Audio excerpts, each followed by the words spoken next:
email sent, like I got the email, I just can't like open it. Sure. That's been happening to me too. No worries. The internet here is atrocious for some reason. Yeah, I'm going to try to connect to my hotspot and see if that makes it better. Yeah, sure. Yeah, take your time. We're not in a rush because there's an extra hour after this. Oh, Really? okay. So the schedule doesn't have an extra until 11. Oh, great.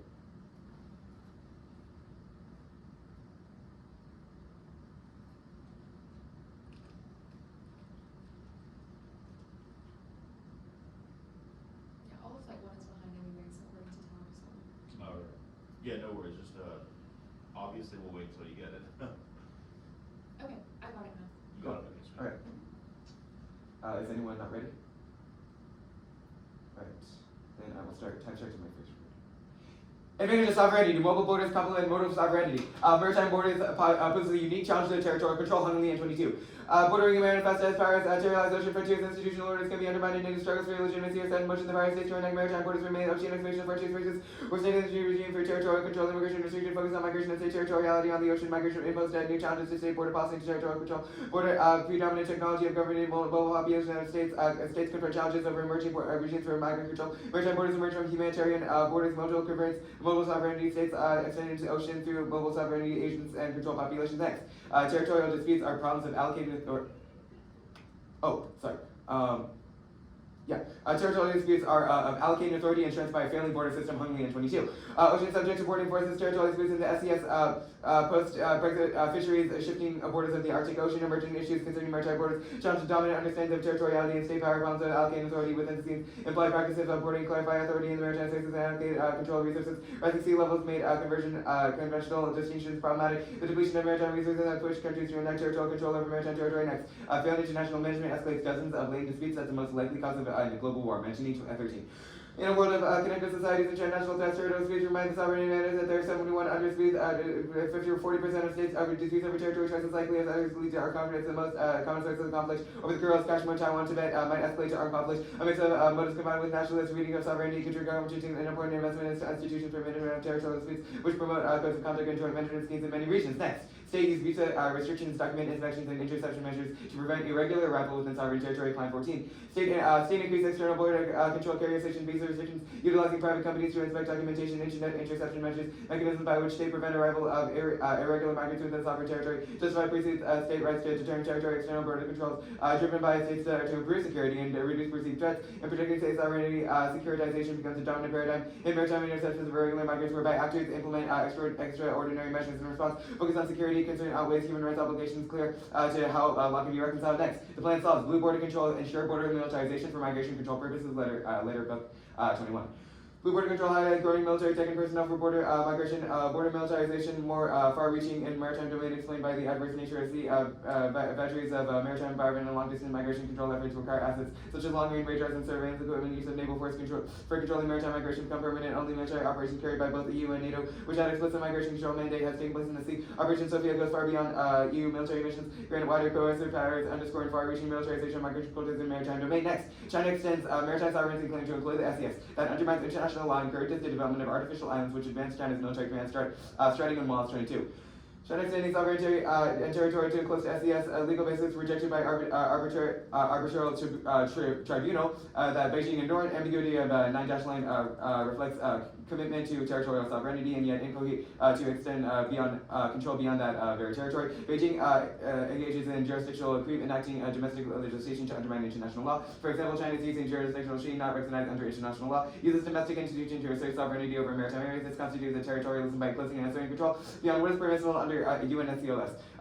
China physically building land in maritime areas. Islands support maritime sovereignty claim. China expanding its empire by creating new islands to act as forward operating bases to protect power and advance China's military command over the seas. Deter other states logistically useful for navies and fishing vessels. Foreign policies highline wielded the greatest influence aim is to establish as much control over the surroundings as the environment as possible. Next, China's rise causes hegemonic transition war. The SES is the jugular vein of the world politics. Jersey 20.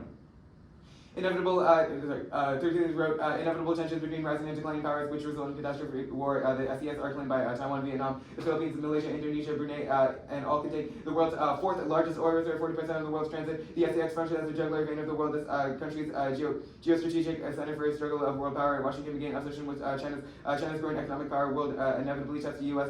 Hedge territory claim that lies at the core of SES tension. The U.S. is not a party to these disputes, but the enemy of serves as a friend. The U.S. encouraged resistance and conducted freedom and aggregation next. Primacy is sustainable and solves nuclear war. Brands 20. The world's fragmented and authoritarian challengers are chipping away at American influence. The question is how great powers can navigate without stumbling into war. Ceding ground to China and Russia would be a blueprint for conflict and would weaken the U.S. geopolitical hand. Spheres of influence for U.S. require preventing rival powers from dominating overseas. Emphasis on free trades to concern blocking trade investment transition to U.S. far more progressively than past power, which is why more countries join in than leave. The collapse of the Soviet bloc made it possible to envision the liberal international organization order. The U.S. maintained a world-leading military, expanded the global alliance structure and sought to integrate countries. Russia is protecting power to the Middle East. China is seeking primacy in the Pacific.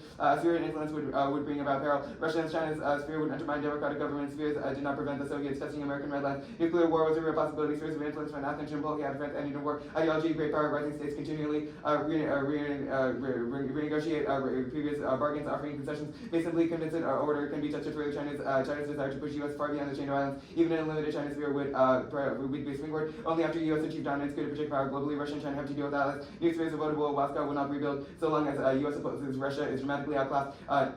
NATO could establish a credible deterrent. China's military power difficult of allies step in capability to inflict high costs. What is essential is Washington on a road balances by severing ties with allies, the effective abandoning Baltic ties, or Taiwan, making it impossible to ward off Chinese or Russian influence and demoralize other allies next. That's the plan. States ought to prioritize. States ought to open their maritime borders for human migration. Next, framing. Penalty and pleasure are intrinsically valuable. Their reasons for action in and themselves. Nagel 86. Pleasure and pain do not depend on desires, which raise question of value. Just for experiences, we feel desire, aversion, everything is pleasure and pain. As reasons for action, no possibility position that pleasure and pain have no value. You can say someone had a reason to hand on a hot stove just because pain. Someone who has never would still have an involuntary avoidance reaction and would be going to be injury thing because they interfered with some activity. We cannot hold those endorsements, reject value judgments. I am open to press. Okay. Starting cross now. So you didn't read anything after Nagel 86, correct? Correct. Okay.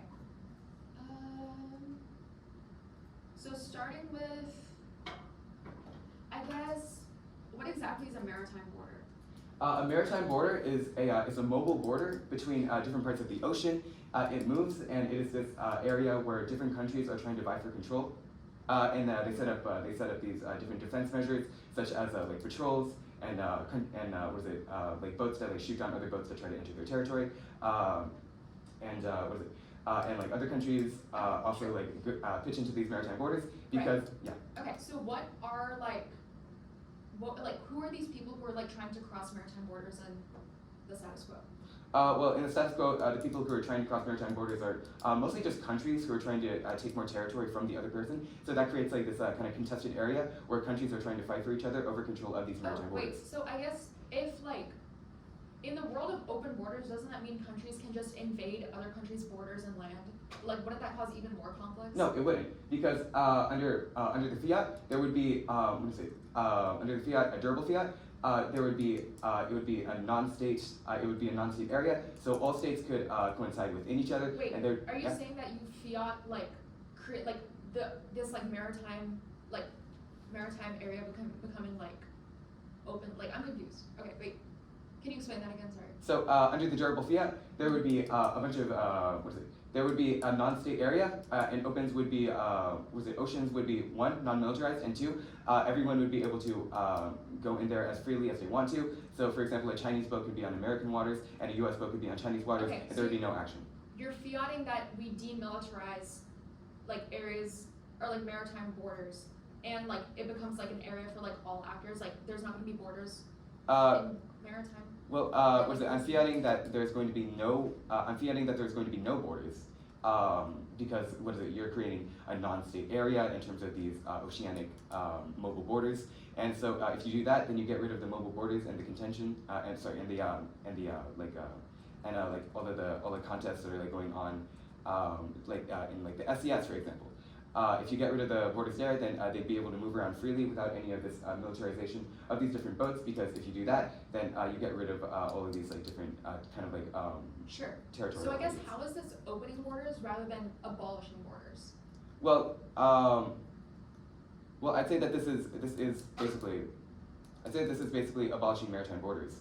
Like you're currently like you need like a lot of they ask for your visas and they ask for like a lot of like your like proof of territory and stuff like that whenever you cross the maritime border, and if you don't do that, then they just kind of shoot you down. But if it's a non-state area, then everyone can coincide in that area, and yeah. Got it, that's time. I'm going to take running.